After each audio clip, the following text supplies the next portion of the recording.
오, 이건 좀 미쳤는데? 이러면 안 되지 않나? 공도에서 이게 이런 차를 팔면 안 되지 않나? 이건 레이스카인데? 안녕하세요, 모카 김한용입니다. 오늘 만나보는 차는 제네시스 GV60입니다. 사실 GV60 제네시스 최초의 전기차라는 점 때문에도 많은 분들이 관심을 가졌던 것 같고요. 우리가 기대를 정말 많이 했던 부분들이 한둘이 아닌데요. 실제로는 어떤지, 그리고 또 아쉬운 부분들은 어떤 게 있는지도 함께 살펴보도록 하죠.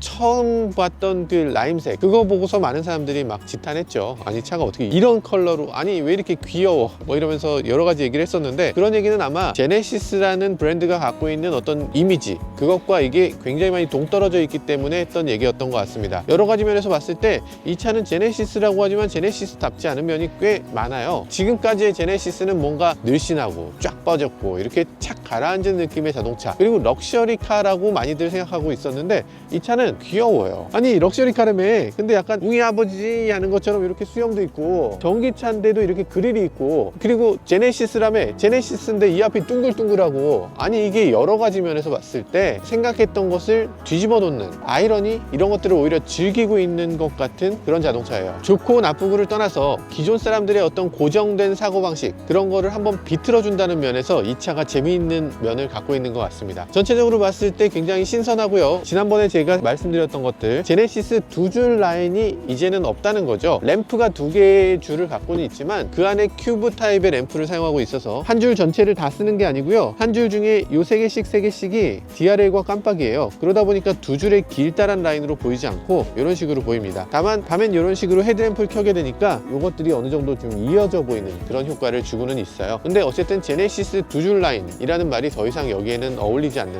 그런 얘기가 되고 있는 것 같습니다. 아우, 그 노란색, 사실 저는 되게 이상할 줄 알았는데 실제로 보니까 노란색도 예쁜데요. 지금 실제로 보니까 흰색도 그렇게 나쁘진 않지만 가장 아이오닉을 떠올리게 한다는 면에서 저라면 선택하지 않을 것 같아요. 저라면 약간 나는 아이오닉 아니고 제네시스거든 하는 그런 느낌의 제네시스 컬러를 선택할 것 같습니다. 자, 뒷면에서 봤을 때도 이 면발광이 굉장히 예쁘게 잘 보이고 있어요. 그리고 또 뒷면에서는 깜빡이가 이렇게 아주 날씬한 램프로 보여지기 때문에 비싼 차라는 느낌이 확실하게 들고 있네요. 저는 좀 아쉬운 게 면발광을 잘 만들었는데 낮 시간엔 켜지지가 않아요. 뒤쪽 DRL은 없고 앞쪽 DRL만 있는데 뒤쪽에도 DRL이 있어주면 어떨까, 이런 생각이 들기도 하네요. 사실 디자인상으로도 그렇지만 뒤쪽 DRL이 반드시 켜지도록 만들면 스텔스 차량이 없을 텐데 밤에 자동차들이 안 보여서 후방 추돌을 당하는 경우가 있을 수 있기 때문에 DRL로 항상 켜지게 만들어주면 좋을 것 같아요. 이거 왜 안 켜지게 만들죠? 전기 아까워서. 그러면 여기서 브레이크 램프를 한번 볼까요? 브레이크 램프도 이렇게, 아, 예쁘죠? 멋지죠?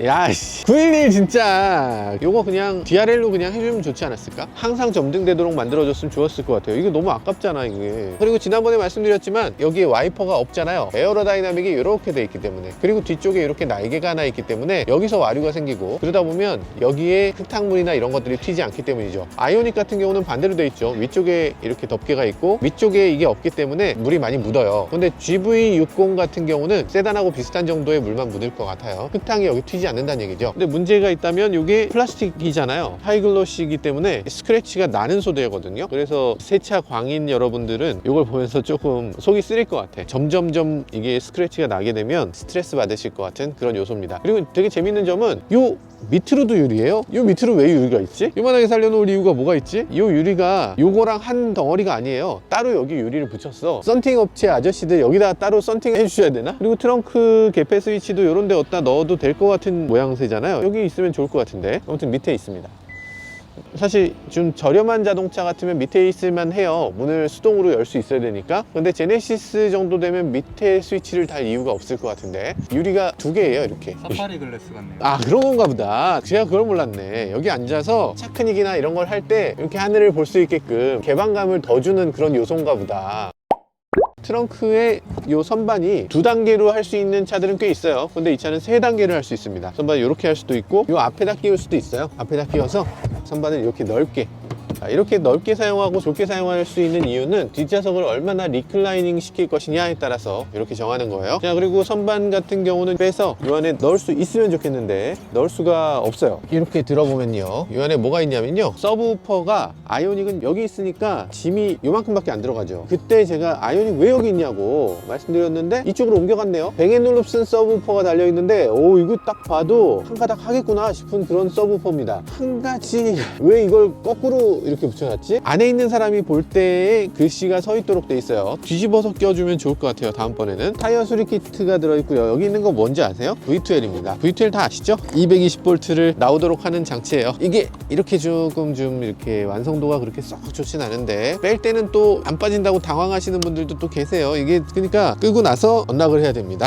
이게 왜 이렇게 힘들게 만들었어? 왜 안 되는지도 설명을 좀 해주면 좋을 것 같아요. 도어락을 해제하십시오 라든가 해주면 좋잖아. 많은 사람들이 어려워할 만한 그런 요소 중에 하나입니다. V12를 이용해서 뭐 여러 가지 할 수 있겠죠. 커피포트 같은 거 사용할 수 있을 거고, 전기 담요 같은 거 사용할 수 있을 것 같고, 뭐 여러 가지 다 사용할 수 있겠죠. 그리고 뒤쪽에는 양쪽으로 미드레인지 스피커가 달려 있는데 보통 뒤에 있는 사람은 사운드에 대해서 굉장히 소외되기 쉬운데 이 차는 뱅앤올룹슨 스피커가 무려 17개, 사운드 좋을 것 같다, 기대가 되네요. 그리고 이쪽 뒤에서 보면 뒷좌석을 앞으로 폴딩할 수 있는 기능이 여기 있으면 좋겠는데 뒤에는 없고요. 이쪽에서 부득이 이렇게 당겨야 돼.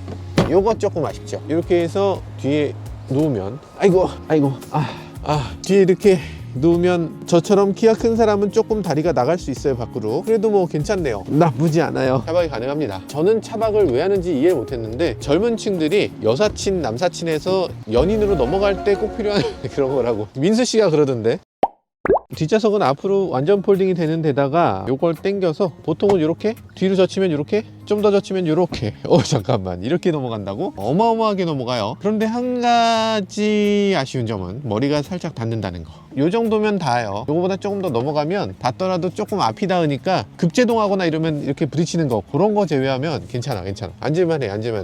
근데 뒷좌석을 굳이 이렇게 좁게 만드는 이유는 사실 잘 모르겠습니다. 이 차는 이 위쪽에 노이즈 캔슬링을 위한 그런 마이크를 곳곳에 달고 있습니다. 저 마이크를 통해서 어떤 종류의 노이즈가 어떻게 생기는지를 내 좌석에 다 맞춰서 각각의 역 위상 사운드를 내서 사운드를 제어하는 그런 기술을 갖고 있습니다. 우리가 뱅앤올룹슨 노이즈 캔슬링 헤드폰 같은 거를 많이 사용하잖아요. 그런 효과를 여기서 내주고 있는 것 같아요. 뱅앤올룹슨 하시면 뭐 다들 아시겠지만 프리미엄 사운드 시스템을 만드는 유명한 오디오 메이커죠. 당연히 이 노이즈 캔슬링이나 이런 사운드 디자인이나 이런 거에 대한 원천 기술을 갖고 있을 거고, 제네시스 GV60하고 굉장히 잘 어울리는 그런 파트너였다는 생각도 들기도 하네요. 뒤에 왔을 때 여러 가지 모습이 독특한데요. 일단 시트가 굉장히 캐주얼한 느낌도 듭니다. 위쪽은 지금 세무, 알칸타라 이런 느낌이 들어서 굉장히 젊은 이미지를 주고 있고요. 몸을 잘 잡아주려면 몸이 닿는 부분이 세무고 이 주변이 일반 가죽인 게 보통 레이스카들의 형태이긴 한데 그걸 반대로 했지만 어쨌든 디자인적으로는 예뻐 보입니다. 근데 한 가지 이게 인조 세무일 텐데 이게 조금 울어요. 가죽이 착 달라붙지 못하고 이렇게 우는데, 보통 이제 가죽은 이게 울지 않게 하기 위해서 뒷부분에 스펀지 같은 걸 융착시켜서 볼록하게 만들어요. 그래서 이런 건 볼록하잖아요. 열 융착을 시켜서 주름이 생기지도 않게, 울지도 않게 이렇게 만드는데 인조 세무 부분은 그 부분을 생략하고 있는 것 같아요. 약간 우는데 뭐 괜찮아.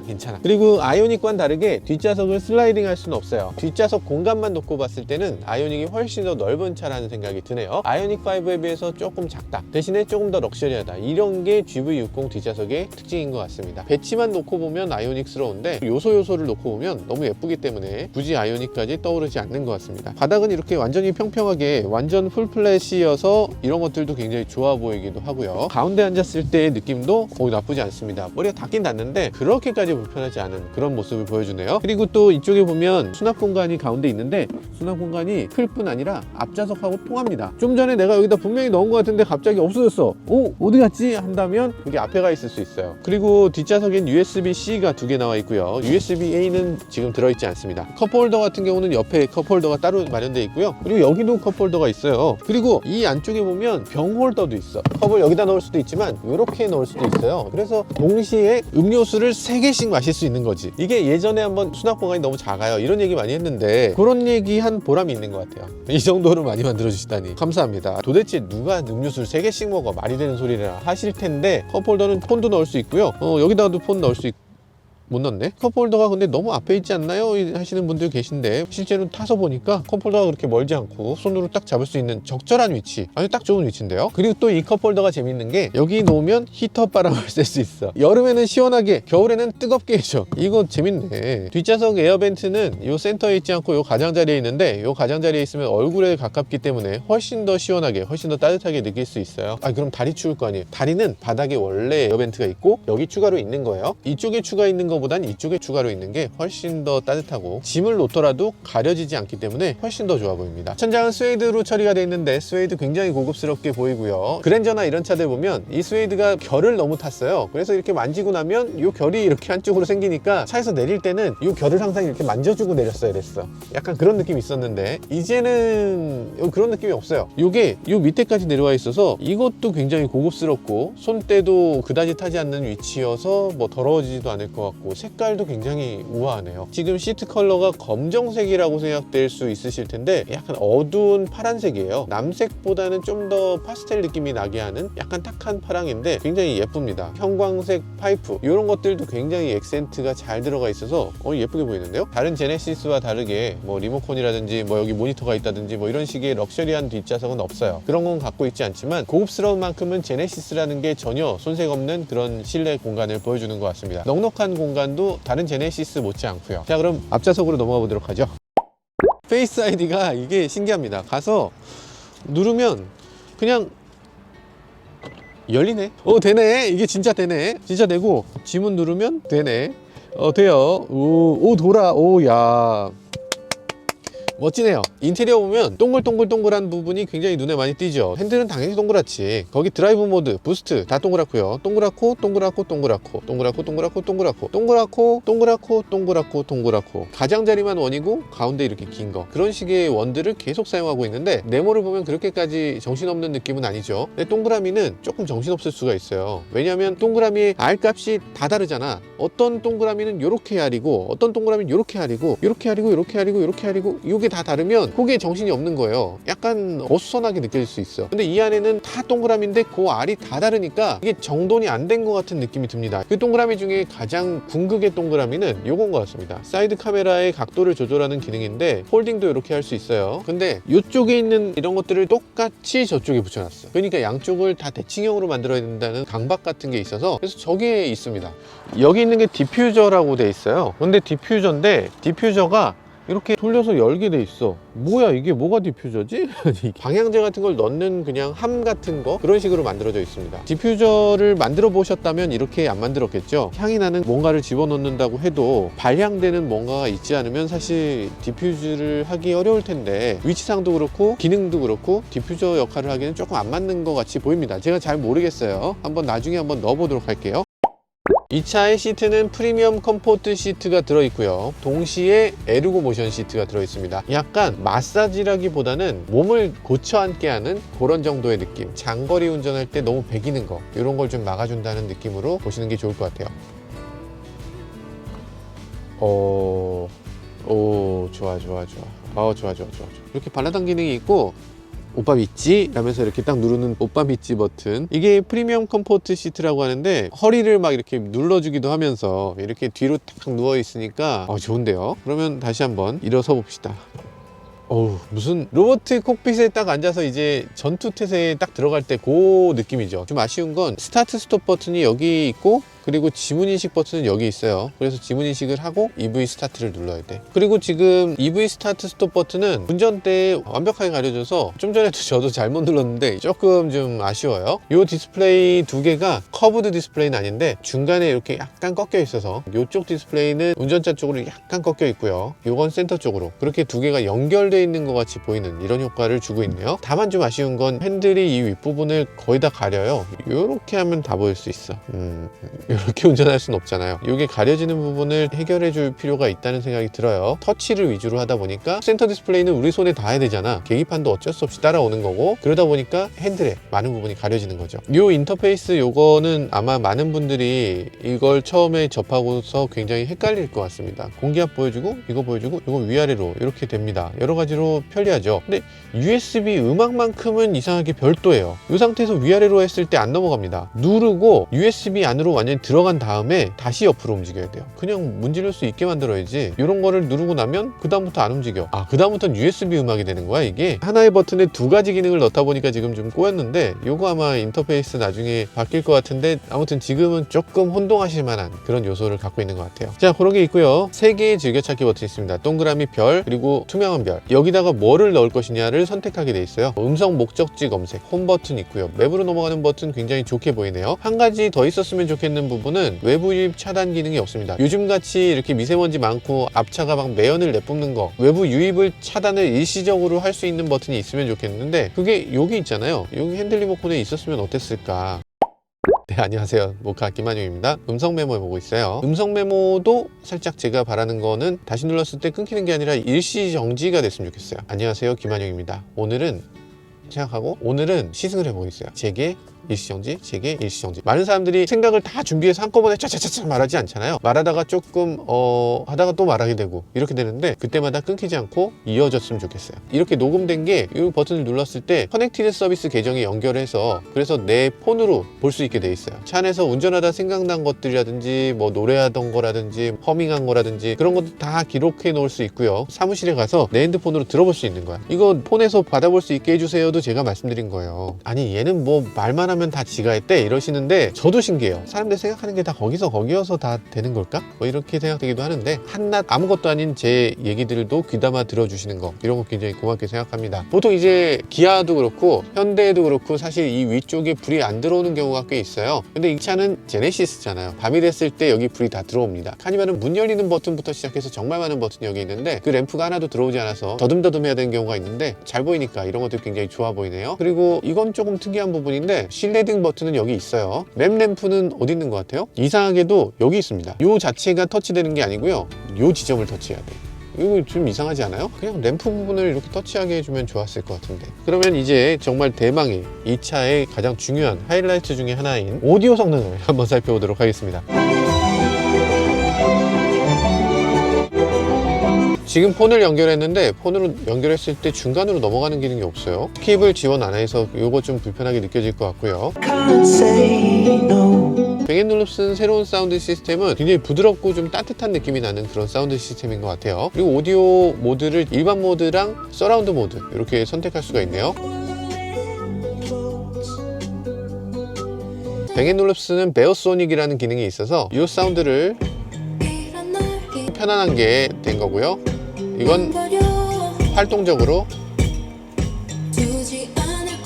밝게 따뜻하게.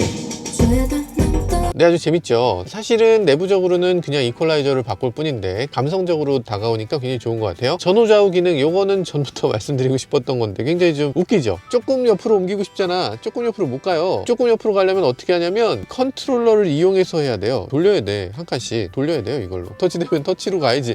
여기로 가면 점프를 해서 여기로 간다니까? 이게 좀 웃겨요. 카플레이를 지원을 하는데 무선 카플레이는 지원을 하지 않고요, 유선 카플레이만 지원이 되고 있어요. 다른 건 다 둘째치고 저는 이 스트리밍 서비스를 지원한다는 게 굉장히 좋아 보입니다. 폰과 블루투스 연결을 하지 않아도 음악을 틀 수 있게 이렇게 만들어져 있어요. 전체적으로 AVN이라든지 이런 부분에 조금 아쉬운 점도 있을 거예요. 그런 것들은 사실 다 업그레이드 가능한 부분입니다. GV60부터가 기존까지도 OTA는 있었지만 내비게이션 정도만 OTA로 업그레이드가 됐다면, 이제는 근원적인 시스템부터 다 바꿀 수 있는 오토사를 지원을 하기 때문에 여러 가지 면에서 아마 기존보다 훨씬 더 다양한 기능들을 업데이트할 수 있을 걸로 보입니다. 좀 아쉬운 부분은 다음번에 반영이 되겠죠. 아이오닉하고 비슷한 부분이 있냐고? 뭐 이런 것들도 이렇게, 이건 좀 비슷하네. 서랍형으로 생긴 거, 이런 거 좀 좋아 보이죠. 조수석에 있는 사람이 조금 다리가 걸린다, 이런 부분은 있을 수 있는데, 지금 앉아 계신데 뭐 열 수 있잖아. 큰 문제는 안 될 것 같고요. 아이오닉하고 비슷하지만 모든 게 다 더 고급스러워요. 페달도 아이오닉 같은 경우에 굉장히 귀여운 느낌이었다면, 이건 고급스러운 제네시스의 G 매트릭을 형상화한 그런 것들도 굉장히 좋아 보이네요. 아이오닉은 여기 아일랜드 센터 콘솔이 있었는데 왔다 갔다 하는 그런 기능은 여기는 제공이 되고 있지 않아요. 그러다 보니까 아이오닉을 어저께 간만에 시승을 해보고 느꼈던 거는 여기 수납 공간이 굉장히 많다는 거. 얘는 그런 게 없어서 조금 아쉽기도 하네. 중요한 건 자동차를 겉으로 보는 것뿐이 아니라 실제로 주행해 보는 거겠죠. 주행했을 때 어떤 느낌인지 한번 알아보도록 하겠습니다. 야, 후측방 카메라가 너무 멋있어. 내 차가 저렇게 멋있게 보였던 적이 없는 것 같은데 후측방 카메라가 너무 선명하고 너무 예뻐요. 아이오닉보다 더 좋은 것 같은데 뭐가? 이게 무슨 영화 한 장면 같이 그렇게 찍혀요. 여기에 신경을 끊고 싶은데 보지 말아야지 하는데도 자꾸만 신경이 쓰이네. 아, 나 진짜 조금만 낮았으면 좋겠어. 본줄 아는데 전 방해되는데. 지금 아주 이상한 일이 생겼어요.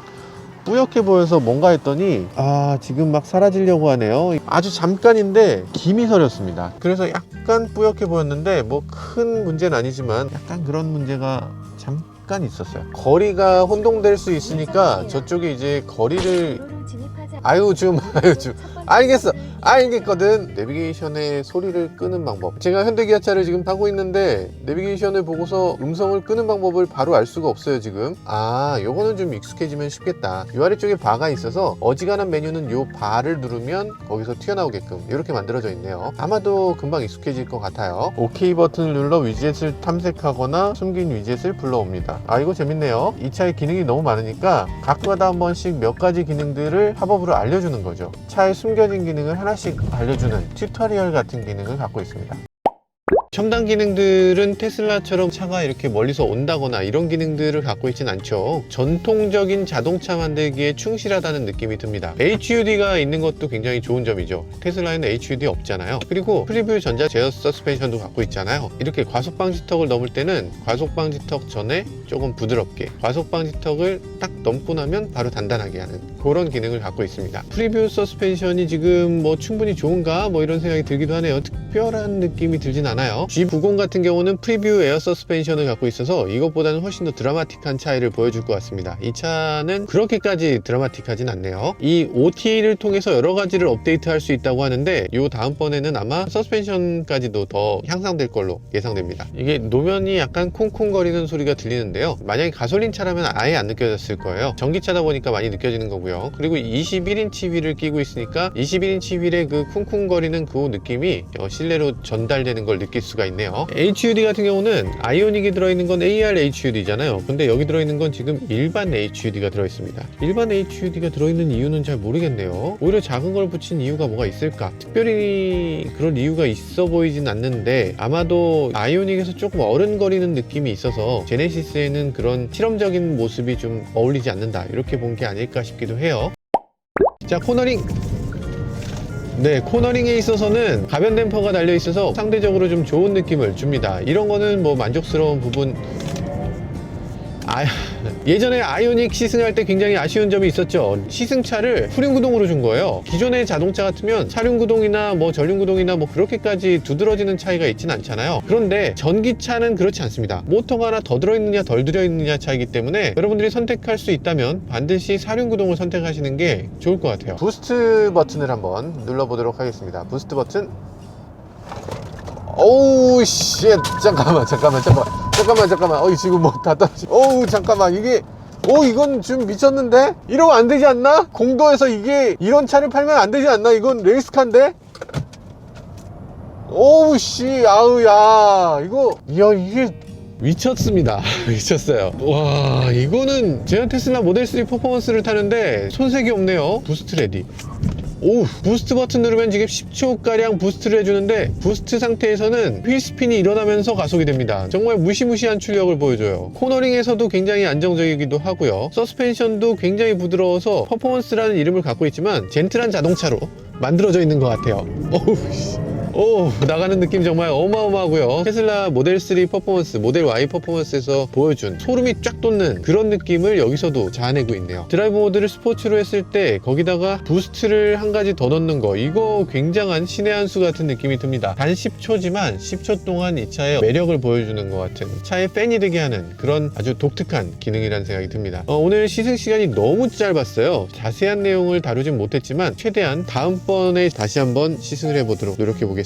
너무 짧은 시승이어서 정말 서운하네요. 정숙성도 굉장히 뛰어난 편이지만 거기에 주행할 때의 사운드도 3가지 사운드를 갖고 있는 거, 이런 것들도 굉장히 매력적이고요. 최근 들어서 여러 시스템들이 업그레이드가 되면서 많은 소비자들이 이런 기능들 정말 신기하게 느낄 수 있는 것 같은데요. 저도 개인적으로 갖가지 자잘한 기능들이 다 이 차의 매력을 높이는 데 큰 도움을 주고 있는 것 같습니다. 갑자기 뿅! 갑자기 어디서 나타난 거야. 사실 제가 원래 갖고 있는 차는 테슬라 모델 3 퍼포먼스인데요. 사실 이 차하고 비교할 차는 모델 Y죠. 딱 맞진 않지만 한번 대략 비교를 해보면 이 차가 훨씬 더 높고 크고 이런 느낌이 들죠. 그리고 가격대를 놓고 보는 게 가장 중요할 텐데 테슬라 가격은 워낙 시가잖아요. 요즘은 7,700만 원이라 그래요. 근데 제가 샀을 때는 7천만 원 정도였어요. 퍼포먼스는 시속 100km까지 가속 시간이 3.4초, 요즘은 3.3초 정도 되나요? 아무튼 엄청나게 빠른 차고 보통 슈퍼 스포츠카보다는 그래도 월등히 싸다, 저렴하다 이런 얘기를 듣고 있는 자동차이기도 하고요. 그러면 이 차는 얼마인가? 8,839만 원입니다. 잠깐만, 8,800? 야, 세제 혜택을 받고 나면 8,200만 원이라고 합니다. 퍼포먼스 AWD 모델이고요. 퍼포먼스가 이 차의 퍼포먼스하고 같은 레벨의 퍼포먼스냐면 그렇진 않고요. 4초대의 퍼포먼스입니다. 그러니까 모델 3 롱레인지와 퍼포먼스의 중간쯤 쓰는 김에 출력 조금만 더 높여주지 하는 생각이 드는 그런 퍼포먼스긴 해요. 퍼포먼스가 7,400만 원이고요. 파퓰러 패키지가 670만 원이고요. 비전 루프 100만 원이고요. 드라이빙 어시스턴트 패키지가 150만 원이고 뱅앤올룹슨이 190만 원. 뱅앤올룹슨 비교적 저렴한 편이네요. 빌트인 캠 패키지가 70만 원. 차량 보호 필름이 40만 원. 아니, 보호 필름을 붙였다고? 테슬라 모델 Y 같은 경우는 8,400만 원 정도인데 모델 Y는 사실 실내 공간이라든지 그런 것에서 이 차처럼 이렇게 럭셔리 기능들을 많이 갖추고 있지 않잖아요. 얘는 그런 면에서 테슬라보다는 더 앞선 부분이 있기 때문에 그 정도로 좀 가격이 높게 책정되어 있는 것 같습니다. 네, 근데 이 차의 많은 부분이 럭셔리한 소재를 많이 이용하고 있지만 기본기에는 조금 아쉬운 점도 있습니다. 예를 들면 실내 거주 공간에서 뒷좌석 머리 공간 같은 걸 보면 조금 닿는 면이 있어요. 테슬라 모델 3나 모델 Y는 당연히 그런 거 없이 굉장히 개방감 있게, 그리고 머리 공간도 넉넉하게 만들어진 걸 볼 수 있는데요. 그리고 퍼포먼스에서도 조금 더 테슬라가 유리하고 주행거리에서도 그렇기 때문에 이제 전기차 시대가 되잖아요. 이 최초의 전기차가 어떤 식의 방향을 선택하는 게 옳은지 궁금증을 자아내게 합니다. 테슬라는 순수하게 전기차 시대에 갔을 때 어떤 게 훌륭한 것인가, 전기차를 만드는 것에 충실한 자동차라면 이 차는 기존의 자동차들이 만드는 럭셔리 그런 공식에도 충실하고 거기에 전기차를 덧붙인 자동차라는 느낌이 들기도 합니다. 지금까지 저는 모카 김한용이었습니다. 감사합니다.